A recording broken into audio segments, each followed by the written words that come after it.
Neely and his brother Seamus are riding the rough waves of the Atlantic. Their small fishing boat heads out for lobsters, crabs and small bait fish. That's all they're allowed to fish. They don't have a problem with the tough weather and working conditions. Setting out at 4 and bringing back the catch at 10 in the evening is all par for the course for these hardy fishermen, all from Arranmore Island off the Irish coast. But they have a problem with fishing rules. Neely's great-grandfather went out for salmon fishing here, as did his grandfather and father before him. But a fishing ban on wild salmon was issued by Brussels and Dublin in 2006, and it hit the tiny fishing community on the island harder than any monster wave. Since then, Arranmore's economy has seriously stalled. Oh, we do get angry. It was our way of life. It was our livelihood for the 16 or 18 families on Arranmore, like, that held the licence, the right to fish salmon, and then those crew members. It affected a lot of people. So I think we have a right to be angry, but there was no other employment on the island other than fishing. Like. The island is peppered with empty houses. The ghosts of Arranmore families forced to leave their island homes to seek another future abroad. Many headed for Dublin, London, Australia and America. But it's not just about the salmon.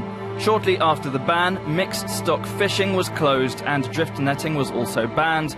A fourth-generation fisherman and island leader, Jerry blames the European Union for threatening the very existence of Arranmore's community. What we had was a once vibrant little harbour with 20-30 boats. They've taken the heart and soul out of this little harbour that I have spent the happiest days of my life in. They've taken that away from us, away from me, and it's unforgivable.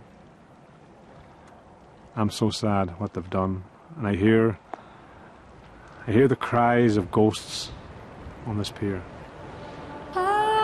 Jerry went to Brussels with a local priest to alert them to the disastrous impact of EU policies.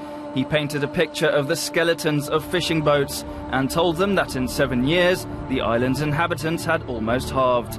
Today, just 4 full-time fishermen remain. They refuse to exchange their fishing licenses for EU compensation money. They still hope stocks will recover and fishing bans might be eased for small-scale coastal fishery.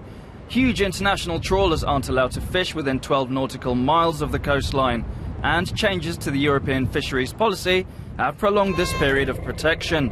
Neely's daughter is called Mirren, which means White Sea. Sometimes Neely has a few strange tales for her.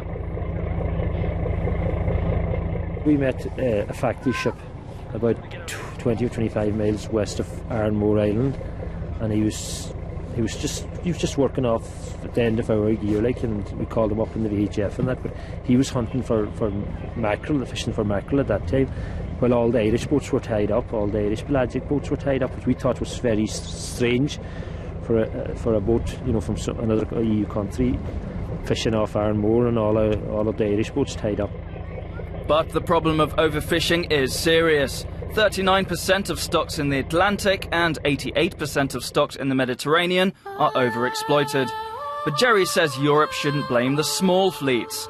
He served with the lifeboat crew for 29 years and is still passionate about serving the community. He maintains that wild salmon stocks have recovered, pleading with the Irish government to lift the ban. By his reckoning, the fishing of just 3,000 salmon a year would keep the island afloat economically. We dispute the science. We are arguing for a 5-year pilot scheme. We have the men, we have the nets, we have the boats, we have the ocean. We have a notion that we are not allowed to fish. It's like telling a farmer he has a field that he's not allowed to plough. It is crazy, it is nonsensical, and it's going to be the death of this island. For the first time ever, not a single baby was born in Arranmore last year, and one of the only 2 primary schools faces closure. One teacher takes care of 7 age groups in a single class in 2 different languages, English and Gaelic. Gaelic is declining, so turning Arranmore into a ghost island would be culturally and linguistically damaging for Irish heritage. Shirley calls herself a change maker. She quit her well-paid management job to settle back on the island and wants to build a future for Arranmore. The way I see the future of jobs in Arran, there's 3 main sectors: building, with ventilation, insulation, an issue. On the whole fishing, which is very important to the island, and potentially processing and increasing the value of the fish, and obviously tourism. Every second islander is without work. Arranmore is one of the poorest parts of Donegal County, itself one of Ireland's poorest regions. But Shirley is networking and campaigning to give Arranmore a chance. For this, islanders have to join forces, so she's called in a meeting. I'm organising an event in Enniscross Valley about future jobs in Arran. I'm bringing together all the different sectors of the community: the fishing, the farming, hospitality, construction, community services, education, transport, and the under-30s, because, as we know, there's no jobs here for under-30s. Shirley linked Arranmore to a network of European islands called SmileGov. The bottom line of the EU-sponsored initiative is how to manage an island. The exchange with islanders from Denmark and other countries gave the Arranmore inhabitants some ideas, such as fish farming, which is backed by the EU and the ongoing fishery reforms. Growing salmon in tanks is not Jerry's dream, but he admits that if the salmon fishing ban can't be lifted, aquaculture offers an alternative. Going forward, I think there is a possibility of aquaculture.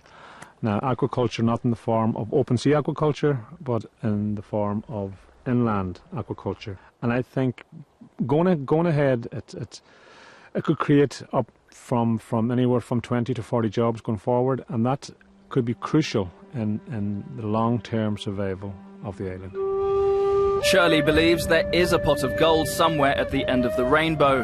Joining the Arranmore brainstorming session on the windswept cliffs, she puts the case for harvesting sustainable energy sources from the sea or sky.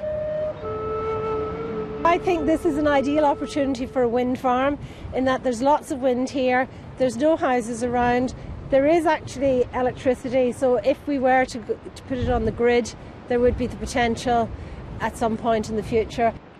In the community centre, Seamus Bonner teaches children how to program computers, hoping that software companies will settle on the island one day. But he doesn't feel there's any political support.